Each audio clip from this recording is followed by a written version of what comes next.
Today, I'm going to try and change your whole approach towards chords.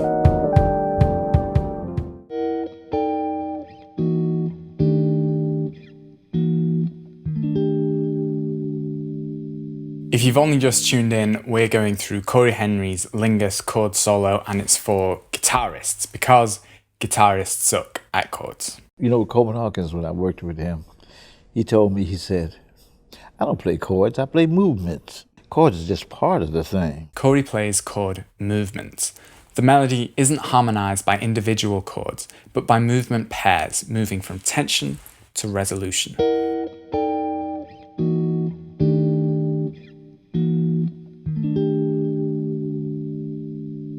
So this is the simplest tension and resolution movement from this first phrase of the solo. It's the last movement of the phrase, and it moves from a G flat 7 to an F7. Remember, the transcription and guitar adaptation are both below. So step one is to learn this movement on all three string sets, and then we can start to expand upon it. First, and most importantly, look at this key principle of chord movement. The whole chord shape moves down a half step, whilst the melody moves up a half step. This is called contrary motion, and it means two melodic ideas moving in opposite directions.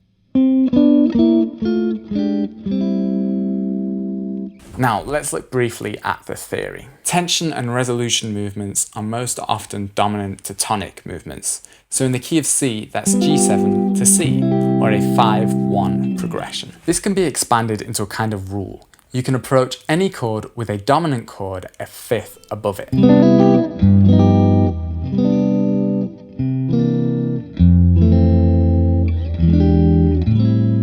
And there's a related rule. You can approach any chord with a dominant chord a half step above it. So in the case of C, you could approach that C chord with a D flat 7 chord. Simply put, this is because the most important notes in a dominant chord are the major third and the flattened 7th, and G7 and D flat 7 share those two notes. So once again, you can approach any chord with a dominant chord a half step above it. And in this case, Cory is approaching F7 with a G flat 7. And both of these are rootless, so that means he isn't playing the F and G flat in the left hand. Now, I've created a whole load of other movements based on these two principles. That is the half step resolution from a dominant chord to another dominant chord, and the melody moving up a half step in contrary motion.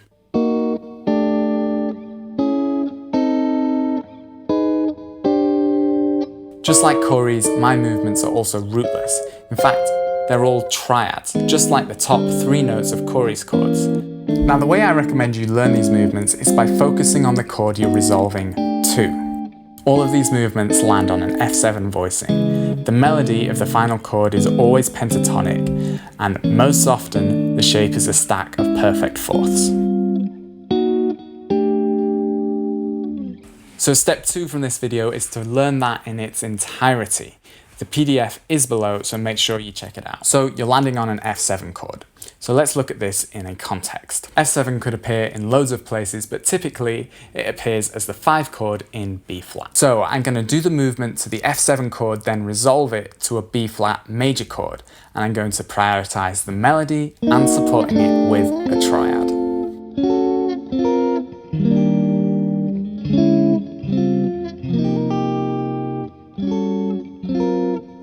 So you can learn some of these, or even better, come up with your own.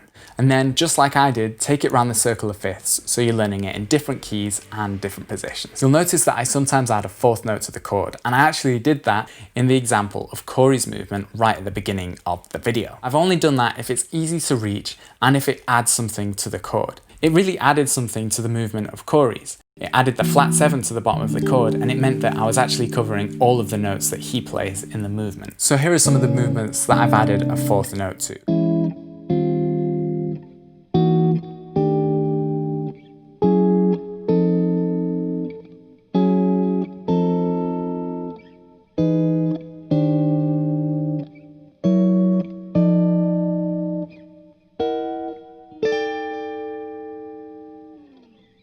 Cory often adds tensions at the bottom of his chord, and when I was transcribing this passage, I kept coming across this shape. Learn this shape. It's really easy to reach on the guitar and it's super versatile. In this case, it's the flat 7, the major 3rd, and the major 6th, but it can actually work in loads of other contexts.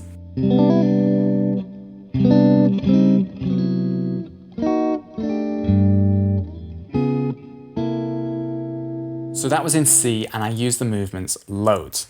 I started on a C major 7 chord, then moved to a D7, then a G7, then back to the C7. And I used the movement on all of the chords apart from the very first one. So your challenge is to take this and to put it into other keys. So start on the 1 chord, use the movement to get to the 2, the movement to get to the 5, and the movement to get back to the 1. So I'll see you in the next session. Make sure that you do as many of these tasks before then. And also make sure that you subscribe so you get a notification when this next video comes out, and like this video if you found it at all helpful. I'll see you next week. Play movements, not chords. See, chords is just part of the thing.